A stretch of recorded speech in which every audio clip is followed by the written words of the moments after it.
Começamos esse vídeo, vamos falar agora sobre autoridade, que é o terceiro passo para se organizar uma empresa, para se organizar uma organização.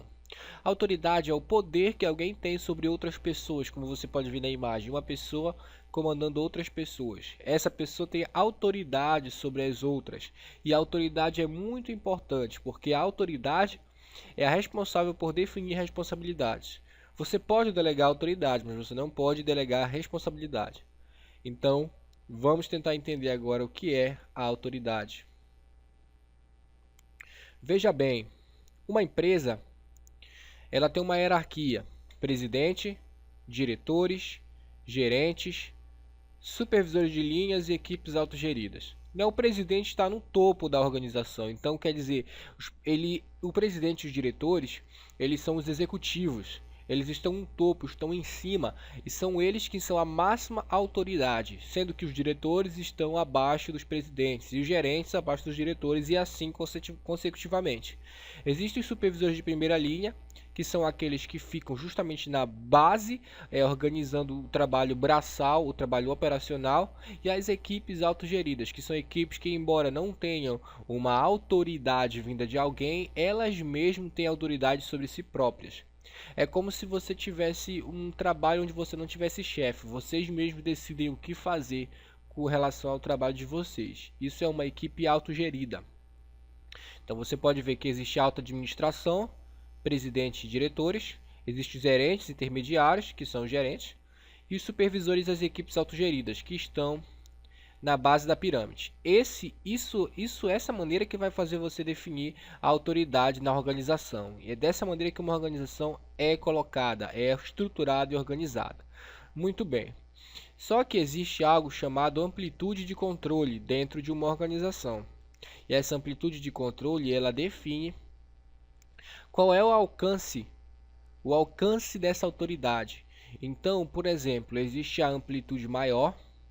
Nessa amplitude maior, existem poucos chefes. Você pode ver que existe um chefe comandando outros três chefes, e cada um desses chefes comanda algumas pessoas. Então, são poucos chefes, né, comandando pessoas. Isso significa que há uma amplitude maior. Por que há uma amplitude maior? Porque, como são poucos que comandam mais, a amplitude ela é maior. No entanto, veja aqui embaixo que há uma amplitude menor. Por quê? Porque existem muitos chefes. Veja só, esse chefe comanda 4 pessoas. Essas 4 pessoas, cada uma delas comandam 2 pessoas.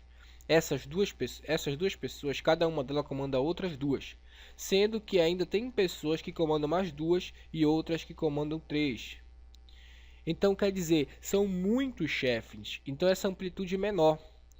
Quando um trabalho ele é muito repetitivo, muito rotineiro, aonde as pessoas podem fazer as coisas por conta própria, não exige um grau de instrução, não exige muito pensamento, então a amplitude ela pode ser maior, ou seja, pode ter um número menor de chefes, porque não é necessário um controle rígido, não é necessário um controle grande sobre isso. No entanto, quando existe um trabalho onde a natureza intelectual ela é muito pesada, as pessoas elas precisam ser controladas, precisam ser averiguadas, onde o trabalho não é tão simples, é um pouco complexo, então são necessários mais chefes para que esse trabalho possa ser organizado. E essa é a amplitude menor. Por quê? Porque cada chefe ele tem domínio sobre poucas outras pessoas. Dessa forma existem muitos chefes. Por isso que a amplitude é menor. Então, preste atenção numa coisa. Dependendo de como é o trabalho da tua empresa, você vai precisar organizar essa autoridade numa amplitude maior, numa amplitude menor. Se o trabalho da tua empresa é muito repetitivo, por exemplo, vamos supor que você é dono de uma empresa de manutenção de computadores, aonde tudo que você faz é receber o que o cliente quer e executar o trabalho naquele computador para que o computador seja corrigido.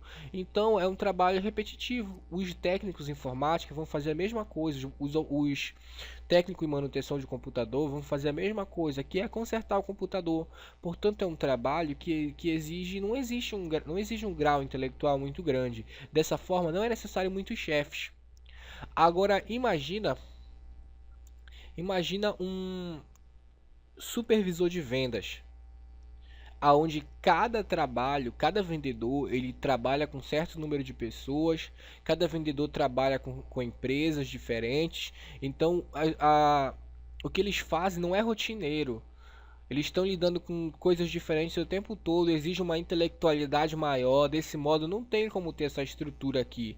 É necessária essa estrutura, precisa de mais chefes, porque mais chefes vão conseguir ter menos subordinados e, portanto, vão ter menos pessoas para averiguar, para avaliar, e vão conseguir fazer isso com mais qualidade num trabalho intelectual que exige não coisas rotineiras, mas coisas pensadas. Existem decisões mais complexas. Quando a decisão é fácil de ser tomada, é bem fácil você ter poucos chefes. Então imagina, se eu sou um chefe que eu comando um monte de pessoas que fazem a mesma coisa, então é fácil eu ter o controle sobre essas pessoas. Agora, se eu sou um chefe e comando pessoas que fazem coisas totalmente diferentes, totalmente complexas, então eu preciso ter mais chefes para me ajudar a controlar, como se fosse um assessoramento que eu recebo das outras pessoas.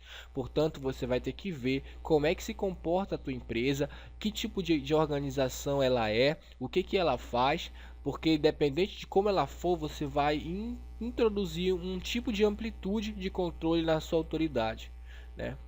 E a autoridade ela é o terceiro passo para que você consiga efetivamente organizar uma empresa, né, ou estruturar uma organização. Vamos então para o próximo passo, que é o próximo vídeo.